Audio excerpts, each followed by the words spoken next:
Next, we have Professor Mingfong Jan from the National Central University of Taiwan. Professor Jan and I go a long way back. We were classmates in graduate school about 17 years ago in Madison, Wisconsin. We kept in touch via Facebook, and now here we are. We love technology. Professor Jan will talk to us today about designing games for the future of learning, vision, reality, and gaps. Please welcome Dr. Jan with a big applause. Thank you, Mimi. It's a pleasure to be here. It's been a while, yeah. And I'm so happy here to talk about games, but maybe from a different perspective. So a little bit about myself. I work on game design, but not the kind of game design that you guys are very good at, but designing games for learning since 2003. But before that, I designed a lot of games myself. When I play, I create my own rules. I like to gamify activities based on today's keynote and try to create situations that is challenging for myself. And I play around a lot of games. That's why I was into game design. And I was into design thinking since 2017. I use design thinking to create games, and I use design thinking as an approach for designing curriculum. So that's a little bit about me.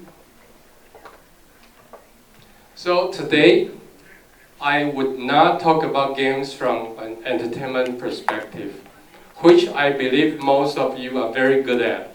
We will leave that part to the other keynote speakers and speakers.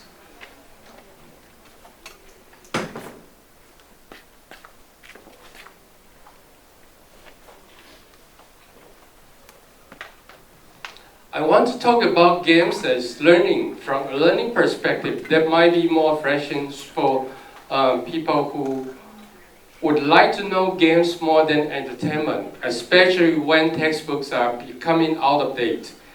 We might need other medium to replace textbooks or recreating textbooks as a different form of education.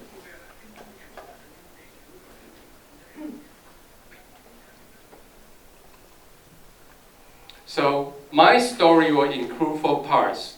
The first part, I would like to talk about 2 pioneers in learning with games, and then followed by a story about a paradigm shift in education.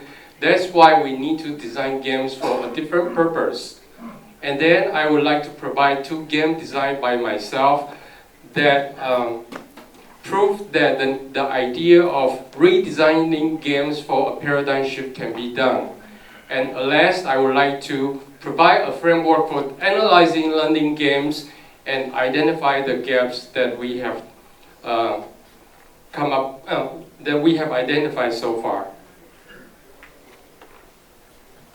Okay, 2 pioneers. When I was in Madison working on game design, there were 2 people who inspired me a lot. The first one is Seymour Papert. The second one, I believe a lot of you already know, that's James Porgy. Seymour Papert was a computer scientist at MIT, also a mathematician. His work on computational thinking might be the first in our generation. This book, Mindstorms, can inspire a lot of parents about how their kids can learn programming and mathematics. He was perhaps also one of the most important people to talk about games and education. He said that games draw kids into hard learning and coined the term of hard fun. Games are not just, if you want to play games, play really hard games. That's how you learn and what you learn. So he got a quote here that I would like to share with everyone.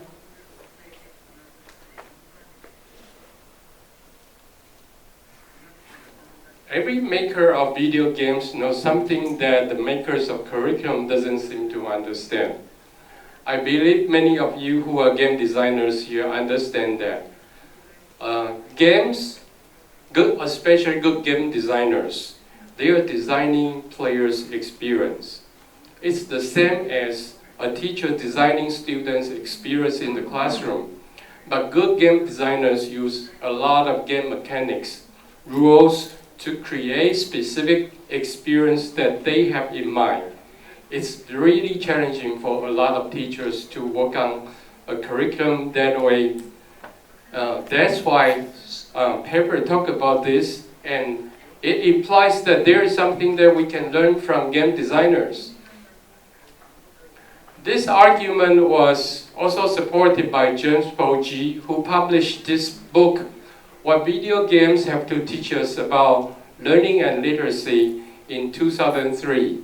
In this book, his argument is that game designers know so much about learning that we should learn from them about how to design learning, whether using a form of games or not, whether in formal or informal learning environments.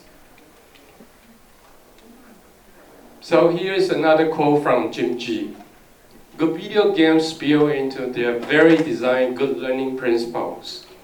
We should use these principles with or without games. One of them is the identity principle that Shannon might be very interested in understanding more.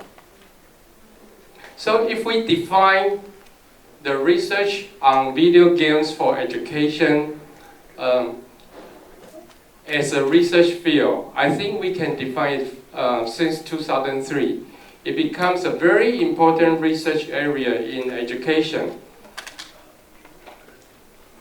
And based on the two scholars, we can make two conclusions about how and why games are important for education.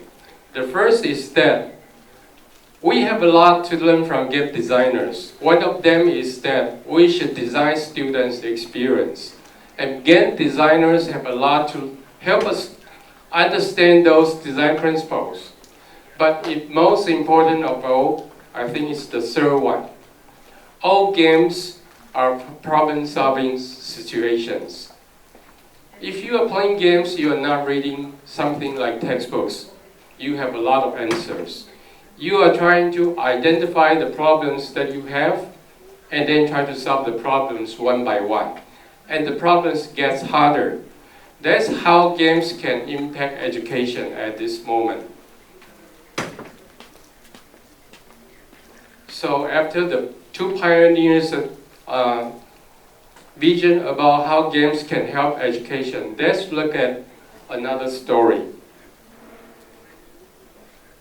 It's about a paradigm shift in education. Most of you, just like me, we have more than 20 years schooling experience. And in this experience, we identify schooling as learning and then as education. And we think that good schooling and good education can get us good jobs. Is it true? Maybe not. In 2014, Thomas Friedman interviewed Google. He was very interested in understanding how Google would hire people, and from there look at our education. So this is the finding from his interview. So who are the people that Google would hire? The first one is that I don't care about your IQ. I'm more interested in your ability to learn. Because the world is changing so much, I want people who are very good at learning. The second is that in Google, we have a lot of projects, and those projects are all interdisciplinary. That means we need people to take lead at different stage for different subjects. And we want people to be able to identify themselves as leader or as followers or as other roles in this situation. The third one is humility and ownership. In Google, we don't want you to see it as a job. We want you to see what you are doing as your own mission. We want you to take it as responsibility and ownership. I would like to ask those who have been taught, are schools teaching those abilities now or in the past? I don't think so, right? That also means the schooling system is failing at this stage. They also mentioned that they don't really care about the GPAs, even if you are graduated from prestigious schools like Harvard, Carnegie Mellon. And we don't care about, since we don't care about GPAs, people working at Google might not have college degree. And the percentage of not having a college degree being hired by Google is higher and higher at current stage.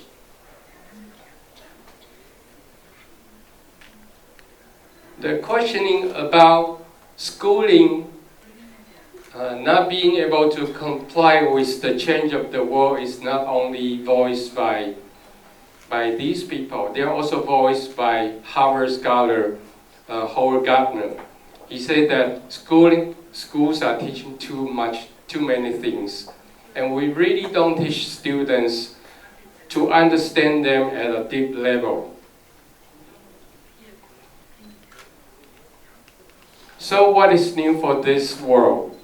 The World Economic Forum published a top 10 skills list every 5 years. Let's look at this. In 2015, the most important skill that we have to teach students are complex problem solving. After 5 years, complex problem solving still top the list. But if we look at other items, other skills on the list, they are all related to complex problem solving, especially when in a team working situation. In the next one is published, we can see that complex problem solving are still one of the top 3, and the others, I would say that you can develop these skills when you are working with people to solve complex problems. And that has to do with design thinking. So the paradigm shift is that we are facing a world that wants as students to be able to master contents. But now content mastery is no longer that important because they could not apply those content as tools to solve problems. When they are taught, those contents are not linked to questions. Textbooks are answers without any questions. We need to teach students how to solve problems. And that coincides with what Jim G and Seymour Papert has been proposing. Games are very good at being used for problem solving.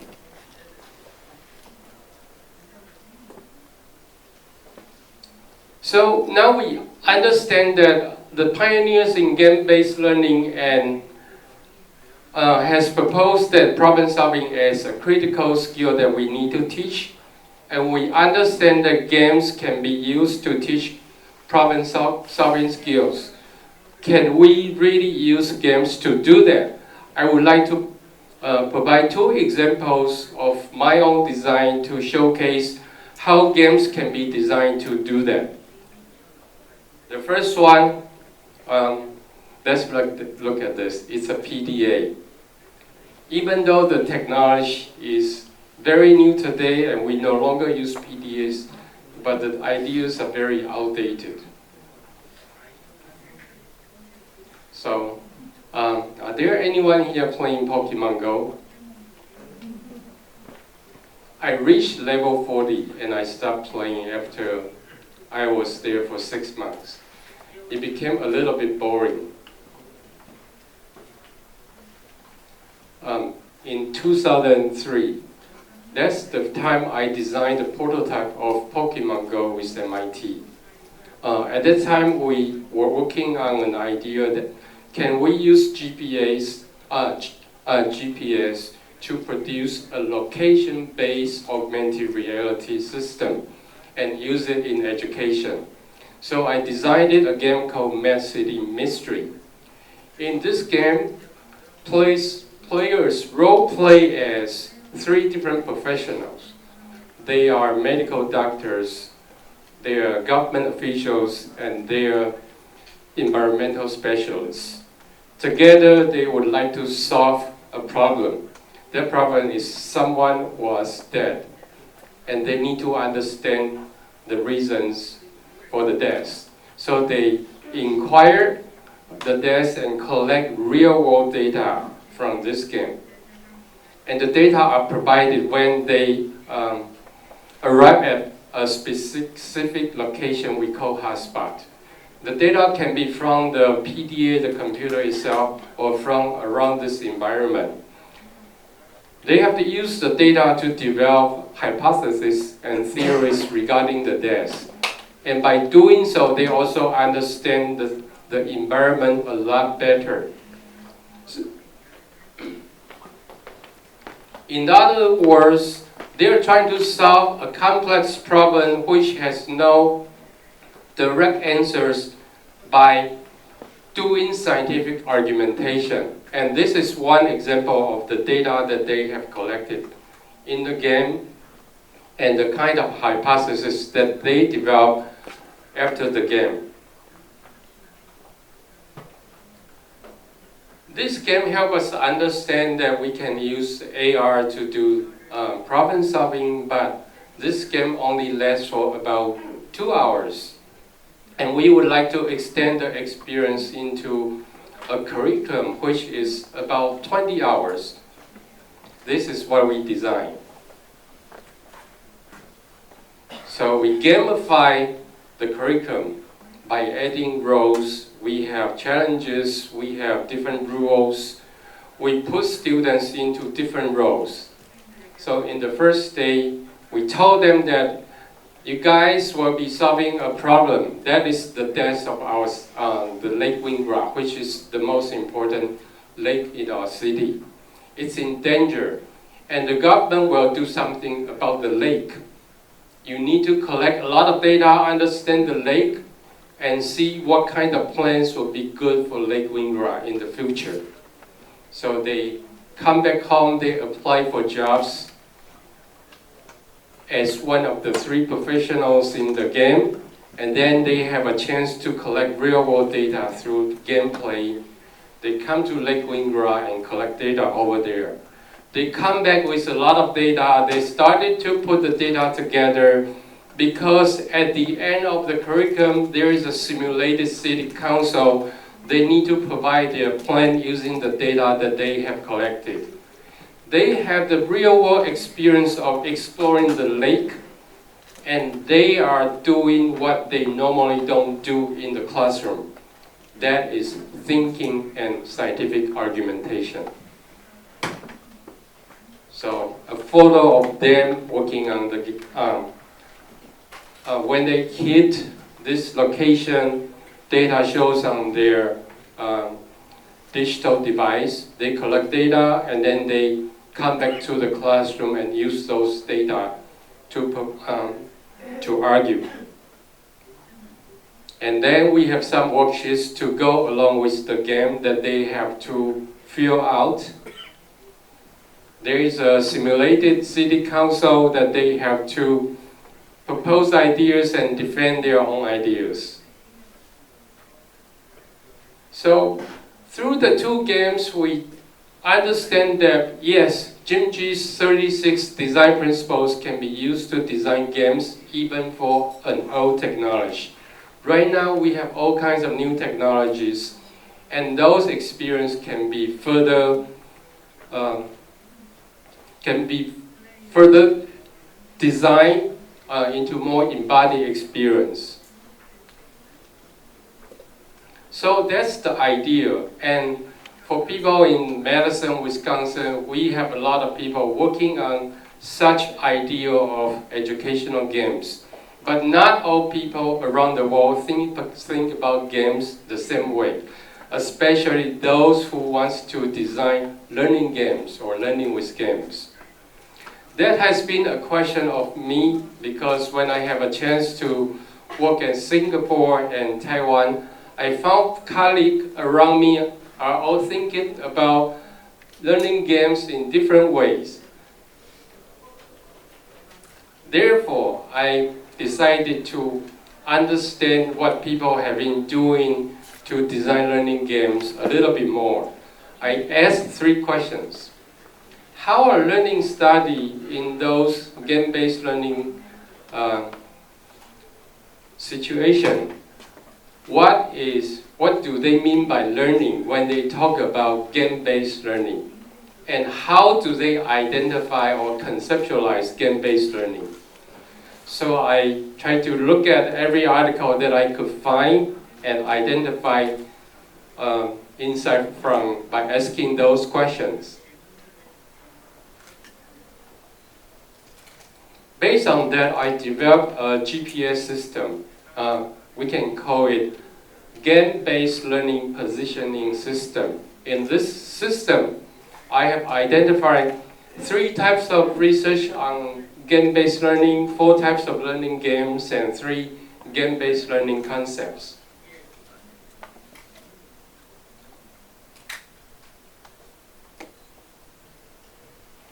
In order to put this framework into testing, I found a conference and I tried to identify all papers regarding game-based learning between 2012 and 2016. The result is 92 articles about game-based learning. And I tried to use the framework to analyze every article in this conference. And I'm trying to work more now. So this is what I found. In terms of research on game-based learning, I found 3 kinds of research. The first one is understanding what happened, the learning experience in games, not only games designed by game-based learning researchers, but also commercial games. The second is that researchers try to advance games. That's how they think about research on game-based learning. They want to design more apps and platforms. The third one is different from the second one because they don't think about games. They think more about game-based learning. How can I bring rules and other rules into the classroom to make the classroom more game-like? And I found that 93.4% of the articles are more into using technology to design games. That means that they don't really know what happened in the classroom. I mean, they don't really do a very deep research on what students have learned or how teachers teach in the classroom. So in terms of the second axis, when I ask what do they mean by game-based learning when they talk about game-based learning, there are 4 kinds of learning being identified. The first one is they think of learning as motivation. So they are not really designing learning games, they are designing motivation games. They design motivation games because they think textbooks are not motivating students to learn, and they would like to replace textbooks with games, and games can motivate them to learn. The second is to gamify workbooks, gamify assessments. So they are not really learning. You just put assessment textbooks and then try to gamify the textbooks. The third one really teach students about some hard to understand concepts. And the last one is teaching 21st century skills, like problem solving or teamwork. More than 90% of the research are about motivation and drill and practice. So when I look at those papers, trying to understand what do you mean by game-based learning, I found 3 different ways to define game-based learning. The first one is that researchers identify game-based learning as a technological innovation. That means I only need to design games using the most updated technology. The second is that I don't see game-based learning as simply an innovation in technology. It should be an innovation in pedagogy, in how students learn and how teachers teach as well.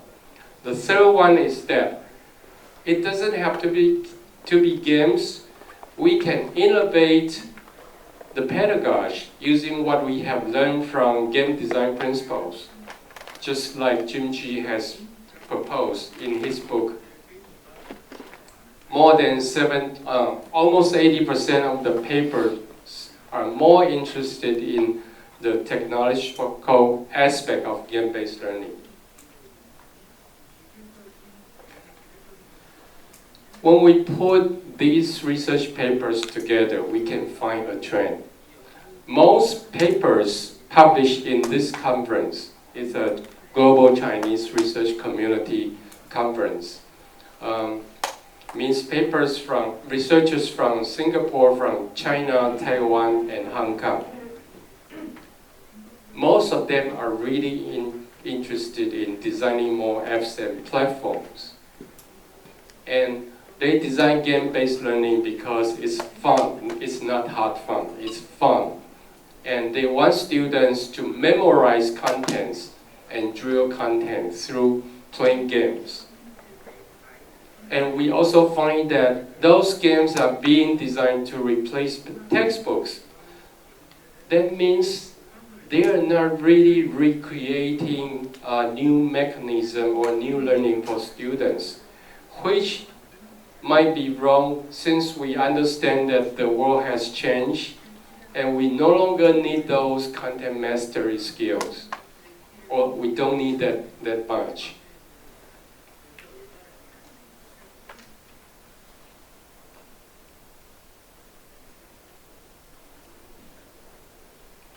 So based on this gap, I would like to propose a new niche in designing games for learning, which might be important for the game industry if you want to design learning games.